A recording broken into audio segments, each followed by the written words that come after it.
Good evening, ladies and gentlemen. Welcome to opening night of DocLands 2023. We're so happy to have you here.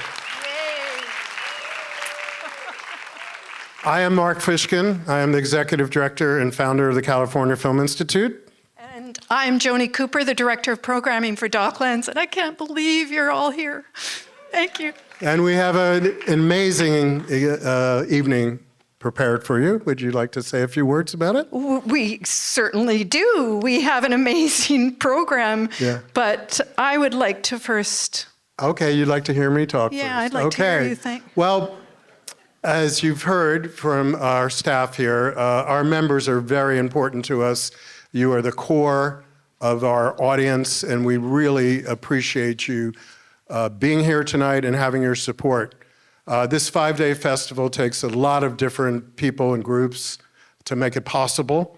And through the next 5 days, we're going to be acknowledging our not our presenting sponsor, but our other sponsors as well. But tonight, we want to thank the sponsor of opening night. She's been a terrific friend to this organization. Friend is not even exactly the right word. Maybe we'll say angel, blessing, and that is the sponsor of tonight's program, Vicki Saliers. Will you please stand up, Vicki? Well, I know you're in here somewhere.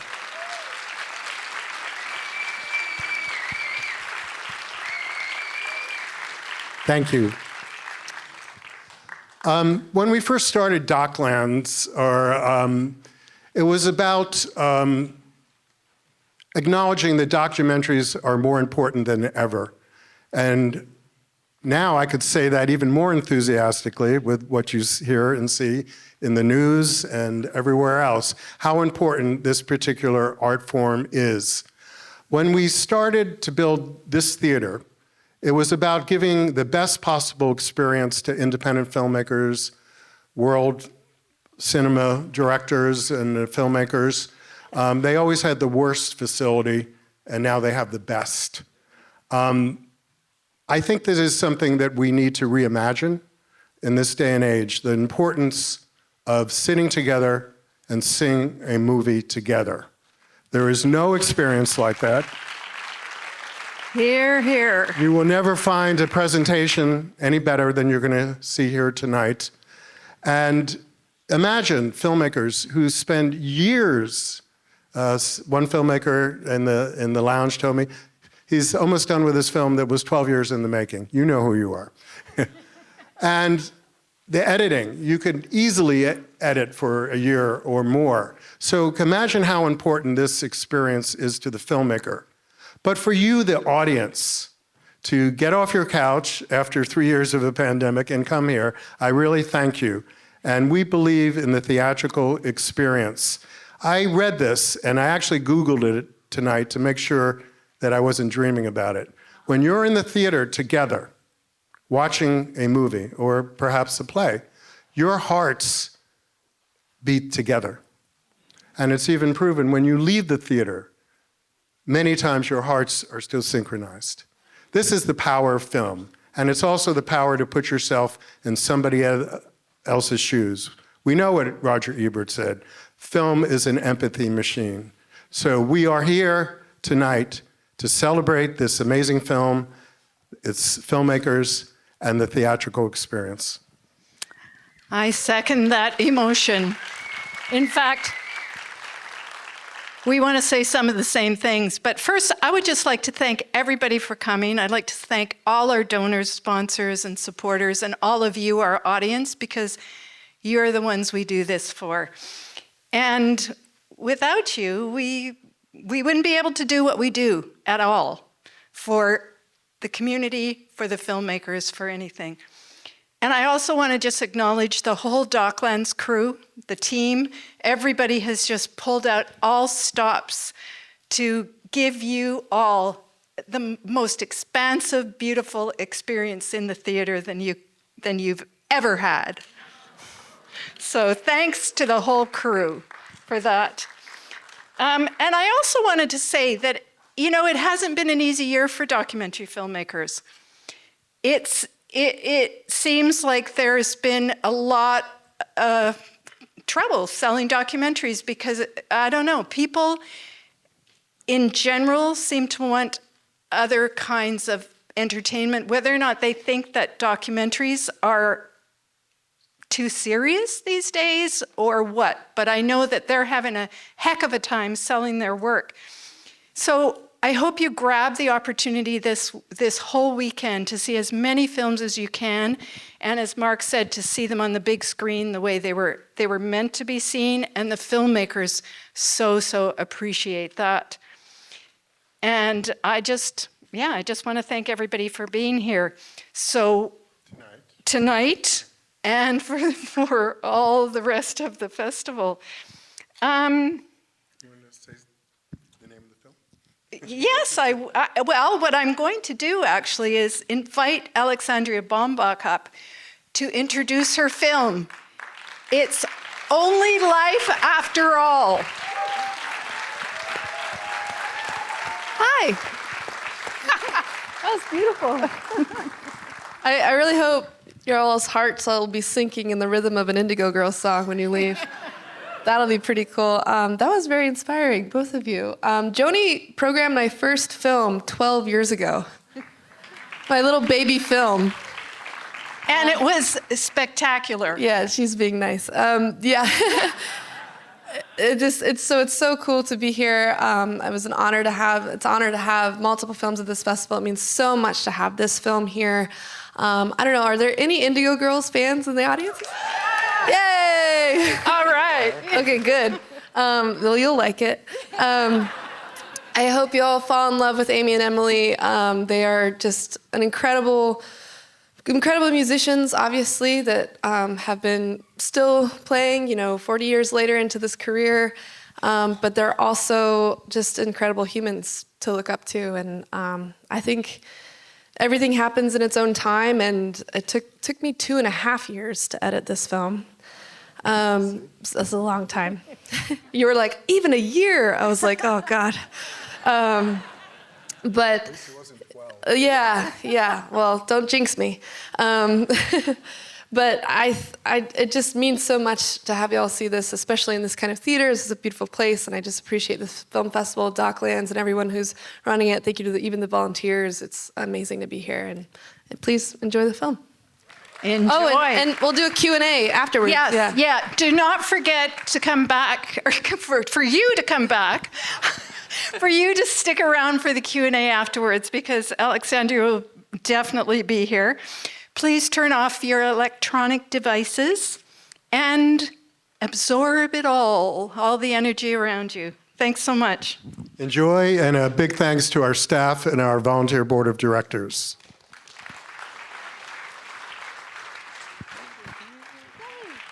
Thank you. Thank you. Wasn't that just a fantastic film? We've got some fans here. Well, Alexandria Bombach, I just want to tell you how pleased I am to have you back here at the Raffel. Keep coming back. And just so you all know, we did try to lure the Indigo Girls here, but they're busy, and Amy's on tour on her own right now, so we couldn't succeed at that. So we're here. Sorry, with it's you. just me. Yeah. I know. It's disappointment right from the start. Hardly.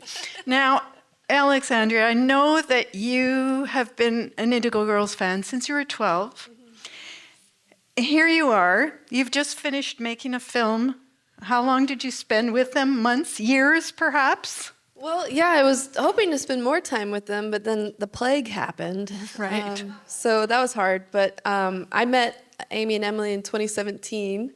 A friend, Kathleen Horan, who's a producer on the film, had been working with them for a long time, and she invited me out to a concert. Actually, was when I was in post-production on my last film, On Her Shoulders, that was here. Yes. And that's a very sad film, so I was very sad, and she brought me out to a concert, which I really needed at the time, and she knew I needed it, and met them, and just was kind of blown away by the conversations we were having backstage and just how incredible they are, as you've seen. And I just immediately looked on my phone to see if there had been a documentary about them yet, and there hadn't been. And it's because they just had always said no. And as you can see, it was hard, because even when I was making this about them, they're like, yeah, but it can't be about us. And I'm like, that is not how this works, actually. But they saw on her shoulders and they said, okay, you can do it, which was really great and then terrifying.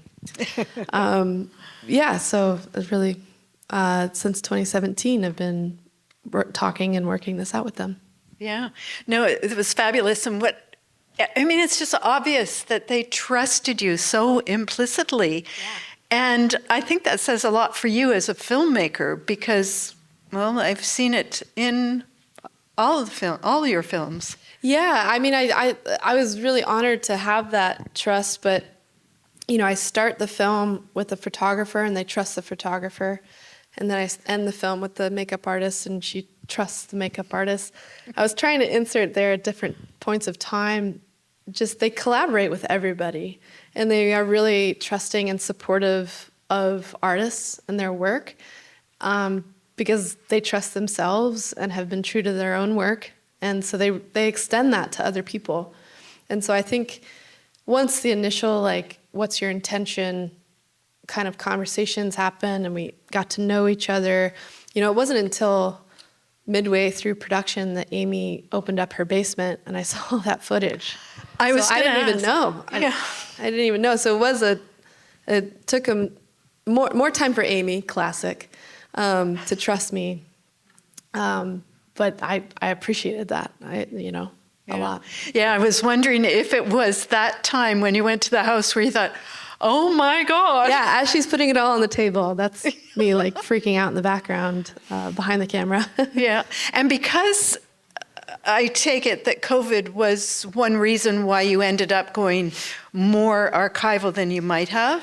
Yeah, I definitely, and as you know, every documentary, you have no idea where it's going to end up. At least if you're making a good documentary, you don't know where it's going to end up because you're paying attention to the story and what's there. And I thought I was going to follow them, just me and a camera in the bus on tour for the summer of 2020. Obviously, that would have been really cool, and it didn't happen.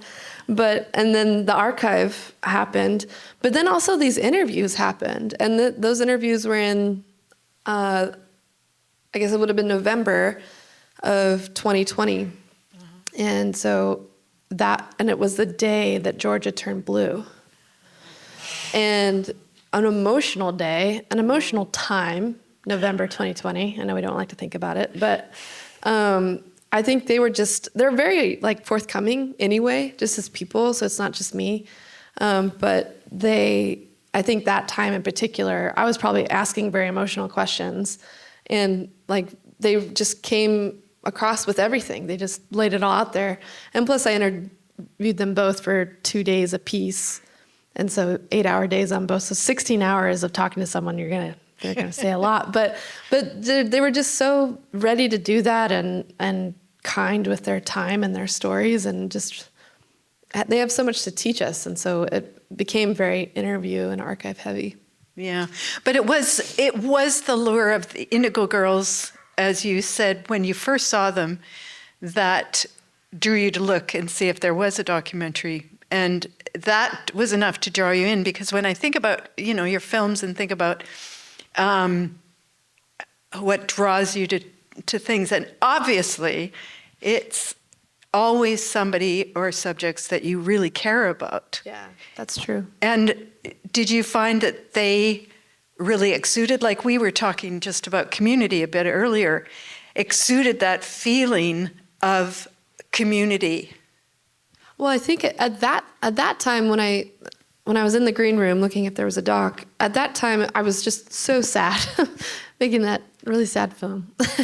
And I was crying in the show, being like, this is so incredible. I really needed this. I love this music. I love this band. And I've loved them since I was a kid. And then I look around and other people are crying too. And I was like, oh yeah, it's not just me. And I think at that moment I really needed a film that I always make films about people I admire. I can't imagine like making a film about Steve Bannon or something like that. I don't think I would do a good job. And also, you have to spend so much time on something. I can't imagine thinking about Steve Bannon And for with years. somebody. Yeah, that'd be disgusting. So that's not going to happen. But I think it's interesting that they gave me what I needed at certain times. Like I really needed the hope of making a lighter film, going through the circuit of such a dark film. Yeah. And then making the film was such a joyful experience before COVID. And then during COVID, you know, before I knew what the film was going to be about, I would tell people, they'd be like, oh, they're such great activists. And I'm like, yeah, but we probably won't get into that in the film. Because I was so jaded at that point because On Our Shoulders, you know, was about this activist and advocate for Yazidi rights who just experienced this genocide. A lot of time I spent in the UN and behind the scenes of, you know, trying to get people to care about a genocide. And that can make you very sad about the world. And seeing the behind the scenes of that work was very depressing. And it just really made me feel like nothing is possible and everything is pointless and I was in a bad place. And so I didn't even want to talk about activism in this film. And I also had been living on the road for 13 years. And so community was kind of an amorphous idea. But really what happened was COVID made me stay in one place.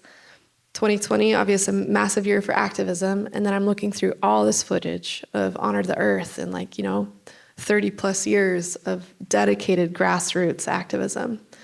And it completely changed who I am as a person, looking through that footage and being through this time and thinking about the importance of community and service and being right relationship with yourself and your community. Yeah. It's powerful. Yeah. And I think that the whole thought of community comes really through this film and through all your others. Are there questions? Does anybody have a question out there? We can open it up. There's one. Thank you so much. What an amazing film. And it's time for these films to be happening. You said that it took you 2.5 years to edit. And when I saw all the table of all the all the stuff, it's like, I don't know how you even began to figure out how to edit all that I don't material. either. And just maybe sharing a little bit about your process around editing. It's not pretty. The process, you know those films where like someone's trying to figure out some like conspiracy theory and there's all these like photos on the wall with like red string and they're like, look crazy? That was me in like a dark room in sweatpants. Yeah, and Amy even did a podcast while I was in the middle of the edit. And they asked them about the film, and Amy was like, I don't know, she's probably in a basement somewhere with sweatpants on. And I was like, accurate, but unfair. It just took a long time to figure it out. And I edit my own films, so it's just a lot. I was basically just came to a place where I was like, what's important to me? Because there's such a big pull of the music doc genre that I really didn't give a shit about, and sorry if that upset anybody, but there's just a lot of, to me, character is more important, like who people are is more important, and I know that Amy and Emily felt that way too. I didn't want to go through like the tent pole of every album. There's just so much more there to them. I feel like a lot of films have to lean on that because there's not much more there to lean on. But also, they're just such incredible people that I just leaned on thinking about what was the emotional education that they had over the years, and that's what I stuck to. But it took a long time to figure that out. Well, and what I was wondering is all that extra time because of COVID, was that a luxury or was it a curse? Wow. The plague? No, that was a curse. Yeah. To have the time. The time? Well, I mean, I thought we were going to finish the film in 2021, and then I thought we were going to finish the film in 2022. So, like, I didn't think there was time. It just kept extending. So no, if I would have been like, we're not finishing it till 2023, I wouldn't have been so panicked that whole time. Yeah. There's another couple of questions. So thank you again. What an extraordinary film. Had an opportunity to meet Emily and Amy in Ithaca, New York in 1993 and have their autograph. But building on that question, I'm curious, when you were in the green room and thought, okay, this could be a movie, did you know that all that footage and all that archive existed? Or was that like, oh my God, the Holy Grail opened up? No, I didn't know. I knew there would be footage, and there was also so much footage from Sony, who had signed them. But it was all film footage, and they told us that all of the audio was missing. Oh. Wow. And it was partially because of COVID, and partially because I think Oscar the Grouch actually works at Sony. And it was like, I went to dark places where I was like, would you say that about Neil Young's footage? And just like, because I could, like, the camera would pan and there would be a sound person and I could see the boom and I'm like, I know there's sound. And it was painful. There was lots and lots and lots of beautiful film footage with zero sound.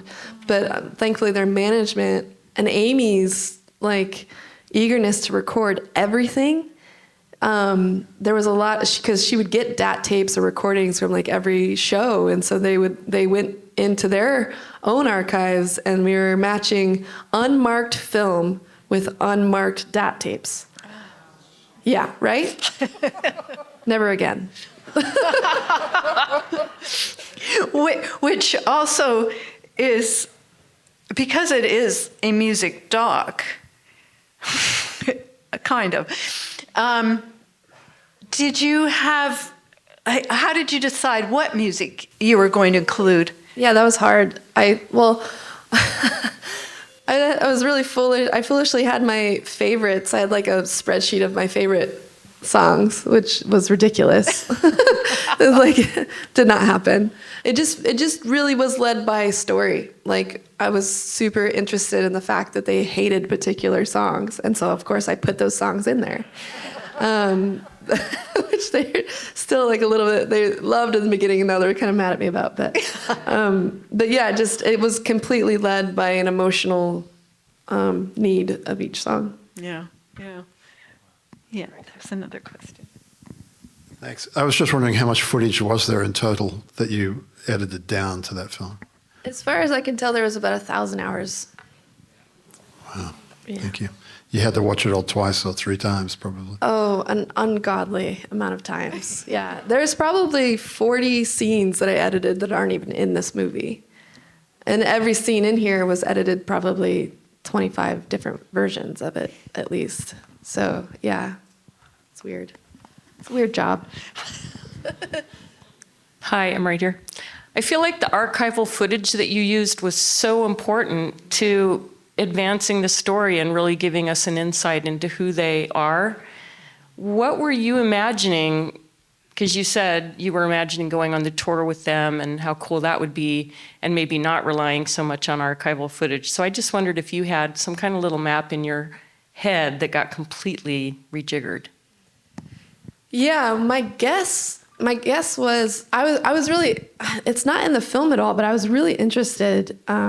It's in there a little bit, but I was really interested in the fact that they're from the South, and I was really interested at the time in Southern discourse and our perceptions of the South, and how incredible it is that, you know, Amy and Emily both identify as spiritual people and very queer people and live in the South, and just like what that experience is like and how they fully embody that and recognize the contradictions and live in that space. So I wanted to explore that, and I wanted to, they're just so fucking funny. So like Verite stuff with them was gold and revealed so much. And I imagine having, it sounds ridiculous now, but give me a break. I imagine casting Amy and Emily as kids and doing scripted moments where this very like Southern Gothic feel of the South, interwoven with Verite moments of them on tour now, interwoven with like key archival things. But I just, you don't know anything, you know. I didn't know there was going to be a plague, you know. Nobody knew that. We don't know. But also what I felt with your film is it felt really a lot like a narrative.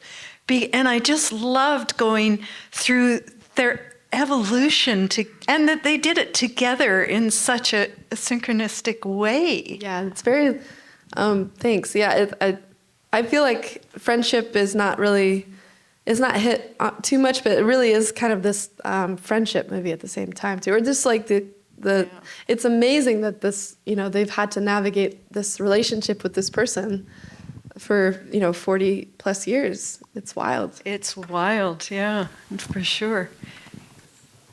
Hi, thank you so much for the film. I'm just wondering about, like, did you layer song meaning in with the narrative? Like, I'm thinking particularly about the Wood song and Emily talking about her shift and thinking about parenthood. And Yeah. did you do that throughout the film, or how did you think about song meaning Good in relationship catch. with narrative? Yeah, sometimes it was really important, and like the meaning behind the song.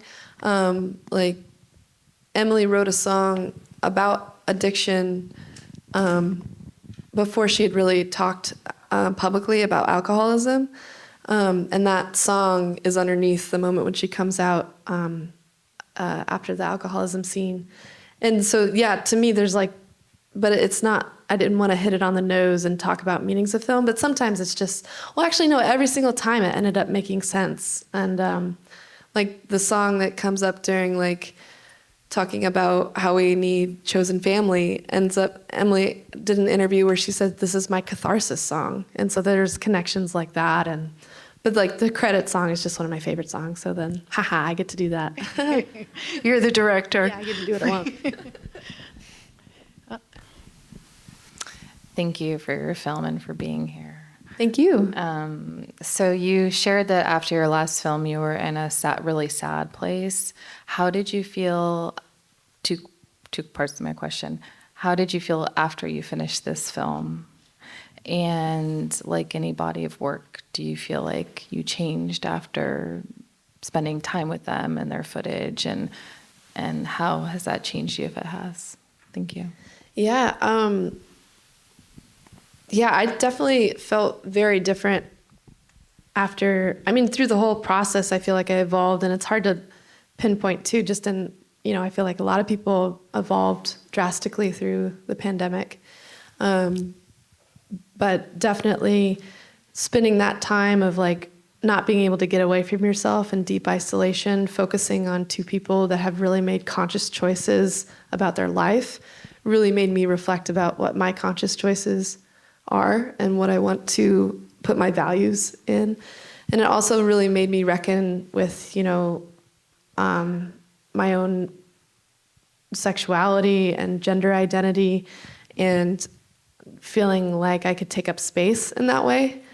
I have a mullet now. It's a big change. It's a big change for anybody. It was a gift, honestly. But every film, it feels like it completely. For me, I think it's being like a big sensitive weirdo, but it completely changes every cell in my body. It's very dangerous. So no Steve Bannon movies. Yeah. Hi, thank you for that beautiful journey through their lives. It was really inspiring. I'm curious what aspects the Indigo Girls, either Amy or Emily or both, contributed to, like sections or viewpoints that they wanted to make sure you highlighted, or did they just give you carte blanche with everything? Yeah, they really just let me do it. That's it. Yeah, I showed them the film. Let's see. No, we didn't know we were in Sundance yet, but we were. It was the fall of 2022, so last fall, and I showed them an almost fine version of the film, just because I don't want to have a film come out where someone's incredibly uncomfortable with something or inaccurate. And so I showed them each the film individually. I flew to them while they were on tour, and it was terrifying. But Emily came. It was so classic. Emily I opened the door and Emily's like, I'm nervous. And I was like, me too. And like we caught up for a little bit and it was really sweet. And she sat down. We were both like, ah, and pressed play. And then she like didn't move throughout the whole film. And I was like, oh my God. It was like death. And then at the end, it took her a while. It took her about 3 weeks to really process what she saw, which is totally valid. It has to be the weirdest thing ever for someone to make a film about your life. Like, I don't recommend it.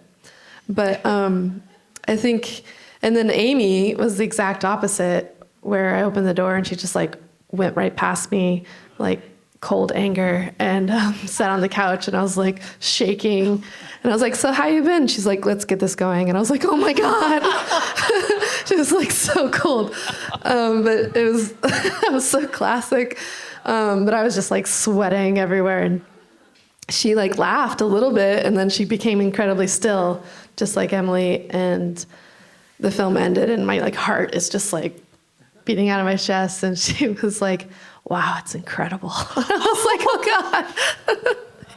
So Amy was immediately on board, which thank goodness. But yeah, it was, we had to, I don't think there was anything, I did a follow-up interview with Emily about alcoholism after that, just to make sure, because she was in the evolution of speaking about it publicly. And she had just done an interview with Glennon Doyle and Abby Wambach on their podcast, and it said more. And I was like, I think we should do a follow-up interview, because at that point it had been 2 years. So I did that and re-edited that scene. But other than that, they really let me do whatever, which was really kind, not just to me, but to the world. I think we've got time for one more question. Thank you. My question was going to be, how did they react and how did you show them the film? But thank you so much for this amazing film. I felt like I was reliving the decades of my life while I was watching them relive the decades of their life. It was beautiful. Thank you. Thank you. Thank you. Thank you very much.